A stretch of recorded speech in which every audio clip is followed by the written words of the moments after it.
So I'm like, what are you doing? No. Is he certainly in the conversation? A little bit when he played with Luka. He's nuts was the first thing people said when Reggie Miller stepped into the modern era debate and refused to back down. He did not whisper his case. He did not write a calm essay. He got loud. He got sharp. He pointed fingers at modern players and analysts and told them they had no idea what real basketball looked like. And people listened, because Reggie Miller is not easy to ignore. He never was.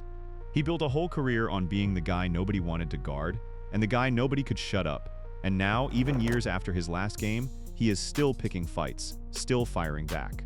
And if you feel the heat rising already, use the hype feature and give this video hype.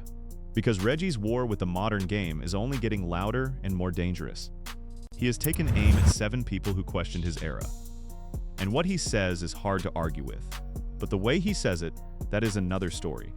Start with JJ Redick.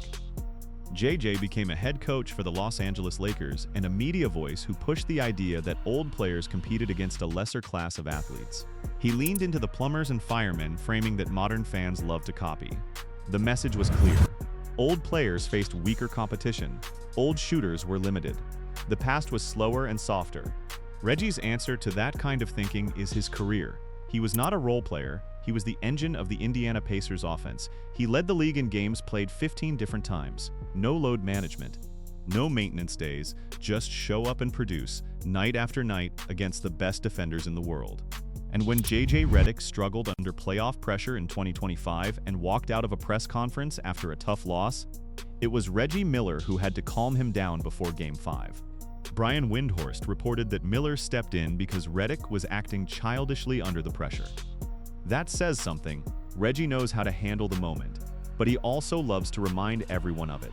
And sometimes, that need to prove himself sounds less like confidence and more like a man who cannot stop looking in the rearview mirror. Gilbert Arenas argued that modern guards are superior because of their dribble packages and ability to create shots on their own. He called Reggie a catch-and-shoot player, limited, off-ball only. Someone who needed teammates to do the hard work of creating space. Reggie's response is that his movement was the offense. He did not need to pound the ball. He ran through screens. He bent defenses. His presence forced coaches to put their best defender on him, which opened up the floor for Jalen Rose and Mark Jackson to operate. His true shooting percentage was 61.4%. Gilbert Arenas finished his career at 55.9%. Miller's career offensive win shares were 140.4. Arenas finished at 36.8. The numbers do not lie, but Reggie's critics have a point hiding inside Arenas' argument. The question of whether Miller could have created off the dribble against modern isolation defenders is one Reggie tends to dodge. He is quick to point to team basketball and off-ball gravity. What he is slower to do is engage the direct challenge. And that avoidance is noticeable. Draymond Green made 6 3-pointers in a single playoff game. People love that stat. They use it to say that modern versatility had left players like Reggie Miller behind. Reggie's counter is clean. Draymond got those shots because defenses were dropping off him to chase Steph Curry and Klay Thompson. Nobody was scheming to stop Draymond. Reggie Miller's playoff threes came while entire defensive game plans were built around stopping him. Every screen he ran through was contested. Every catch was rushed. The situations are not the same. And Reggie is right about that, but he also acts like every modern stat needs an asterisk unless it fits his side. He applies context when it helps him and drops it when it does not.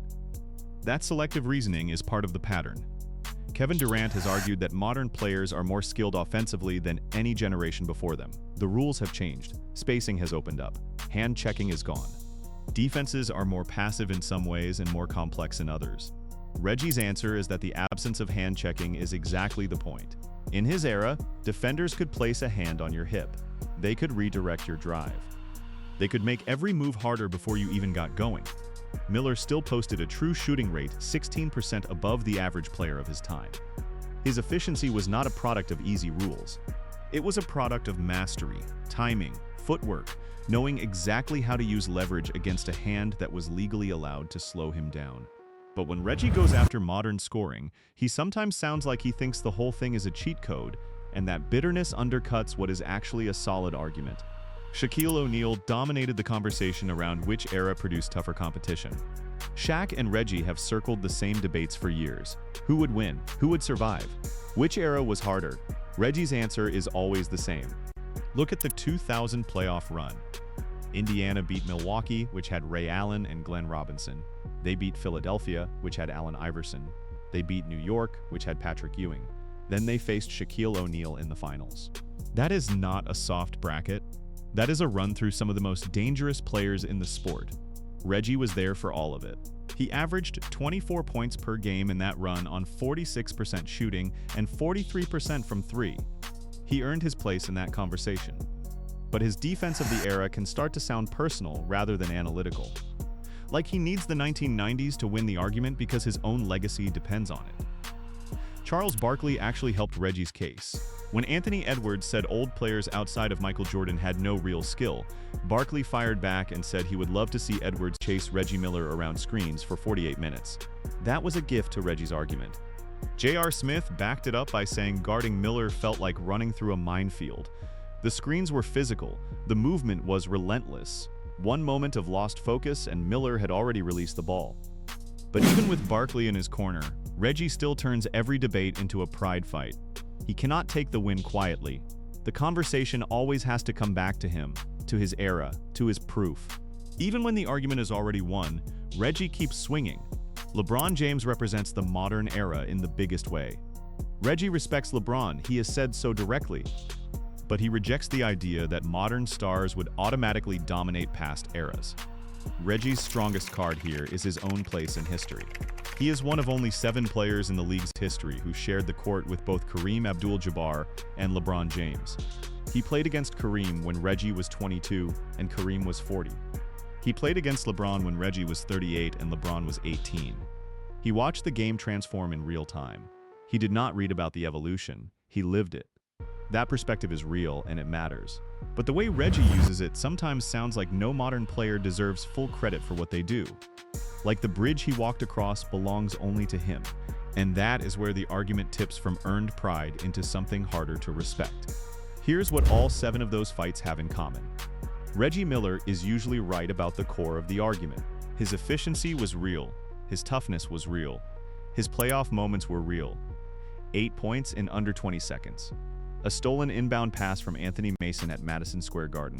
2 threes, back-to-back. 2 free throws to close it out. A choke gesture to Spike Lee and the whole building. That moment did not happen by accident. It happened because Reggie Miller is built different. He bought translation dictionaries at the 1996 Olympics so he could trash-talk opponents in their own language. He scored 20 points and psyched out Yugoslavia in the gold medal game. As a rookie, he tried to get in Larry Bird's head at the free throw line, and Bird shut him down cold.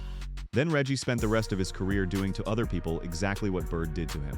He faced Drazen Petrovic and called him the greatest shooter he ever saw. Reggie does not give that kind of respect often.